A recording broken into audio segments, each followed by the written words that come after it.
నమస్కారం అండి. ఈనాటి కమ్మని కథ పేరు మేకల మంద మరియు దొంగలు. వినిపిస్తున్నది మీ విజయభాస్కర్. ఒకరోజు తెనాలి రామలింగడికి శ్రీకృష్ణదేవరాయల వారు తన తోటలోని పచ్చని మేకల మందను చూసే బాధ్యత అప్పగించారు. రామలింగ, ఈ మేకలన్నీ చాలా విలువైనవి, వీటిని చాలా జాగ్రత్తగా చూసుకోవాలి అని రాయలవారు చెప్పారు. రామలింగడు సరేనని ఆ మేకలను తన ఇంటి వెనుక ఉన్న విశాలమైన తోటలో ఉంచాడు. అయితే రామలింగడి దగ్గర ఖరీదైన మేకలు ఉన్నాయని తెలుసుకున్న ఇద్దరు దొంగలు ఎలాగైనా ఆ మేకలను రాత్రికి రాత్రే దొంగలించాలని పథకం వేశారు.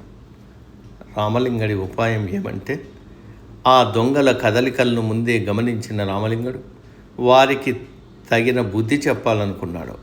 రాత్రివేళ రామలింగడు తన భార్యతో గొంతు పెంచి బిగ్గరగా ఇలా అన్నాడు: చూడు, ఊరిలో దొంగల భయం ఎక్కువైంది. అందుకే మన మేకలన్నింటికి ఒక పెద్ద మూటలో కట్టి ఇంటి వెనుక ఉన్న పాడుబడిన బావిలో దాచిపెడదాం అని చెప్పాడు.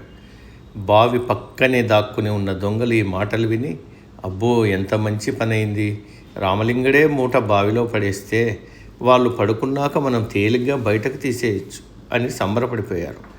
రామలింగడు ఒక పెద్ద గోనె సంచిలో కొన్ని బరువైన రాళ్ళు, పాత్రలు పెట్టి మూట కట్టాడు. దాన్ని పెద్ద శబ్దంతో బావిలోకి తోసి భార్యతో కలిసి లోపలికి వెళ్ళి తలుపులు వేసుకున్నాడు. దొంగలు వెంటనే బావి దగ్గరకు వచ్చారు. బావిలో నీళ్లు బాగా ఉన్నాయి.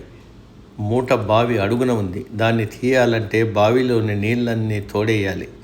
దొంగలు వెంటనే చెరొక చేద పట్టుకొని బావిలో నీళ్ళన్నీ బయటకు తోడటం మొదలెట్టారు.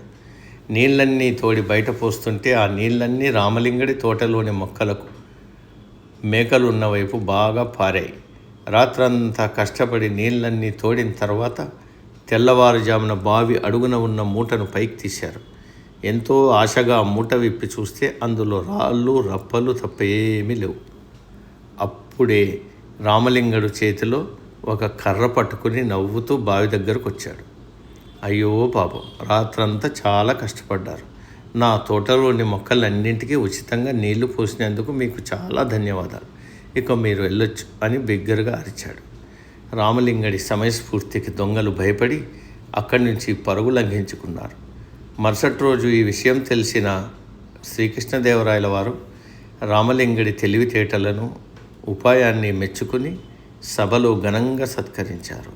ఈ కథ వల్ల మనం ఏం తెలుసుకుంటున్నాం? ఎంతటి క్లిష్టమైన సమస్యలనైనా కంగారు పడకుండా సమయస్ఫూర్తితో, తెలివితో ఆలోచిస్తే సులభంగా పరిష్కరించవచ్చు. సమాప్తం. సర్వే జన సుఖినో భవంతు.